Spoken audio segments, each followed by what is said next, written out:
అగో చెల్లెండ్లన్నారు గిన్నేమో తమ్ముళ్లను చూపెడుతున్నారని గరానికి రాకుండ్రుల్లా. వీళ్ళే వాళ్ళు, వాళ్ళే వీళ్ళు. జీన్స్ ప్యాంట్లు, లూజు టీషర్ట్లు, నెత్తిమీద టోపీలు, బుడ్డ కెమెరాలకు చిక్కకుంటే ముఖాన్ని చేతులతోని కవరింగ్ చేస్తున్న గీళ్ళు తమ్ముళ్ళు కాదుల్లో, మారు వేషంలున్న మహిళామణులు. దొంగతనానికి అలకగా ఏ బట్టలుంటాయి, పోలీసులను పరిశాన్లు ఎట్లా పడేయచ్చని బగ్గ ఆలోచన చేసి ఏషం మార్చి ఫిల్లుల దిగిండ్రు బెంగుళూరు దిక్కు. వీళ్ళ పేర్లు షాలు నీళ్లు. బెంగుళూరు దిక్కు గల్లీల మీద పడుతున్నారట. ఓ ఆటో డ్రైవర్ అన్నింటికి సూటి పెట్టిండ్రట. తాళం పక్కున వలగొట్టి ఇంట్లో సొమ్ములు పైసలు ఎత్తుకపోయినరట.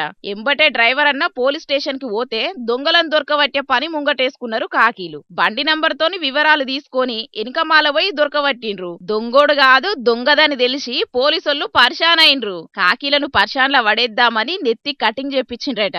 గెటప్ మార్చి వాకింగ్ స్టైల్ మార్చిండ్రట. అన్ని మంచిగానే ప్లాన్ చేసిండ్రు గాని బండి నెంబర్ తోని దొరికిపోయిండ్రు. ఈళ్ళక తిట్లుంటే పట్నం దొంగలు ఎంత పరిశాన్ చేసిండ్రో చూడుండ్రి.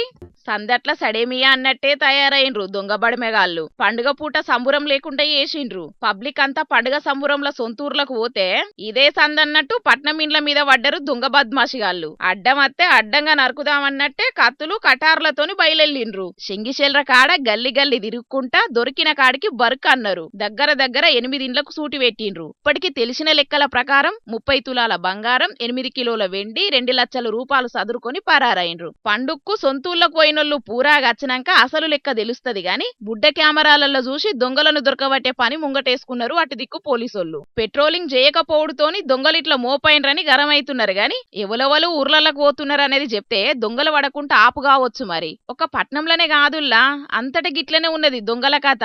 పండుగ పూట చాలా మందికి సంబురం లేకుండా చేసిండ్రు దొంగ బడిమెగాళ్ళు. జనాలు దొంగోని మనసు మార్చలేం గాని ముందు జాగ్రత్తలు తీసుకుంటే ఏ గోసు ఉండది. సరేనా?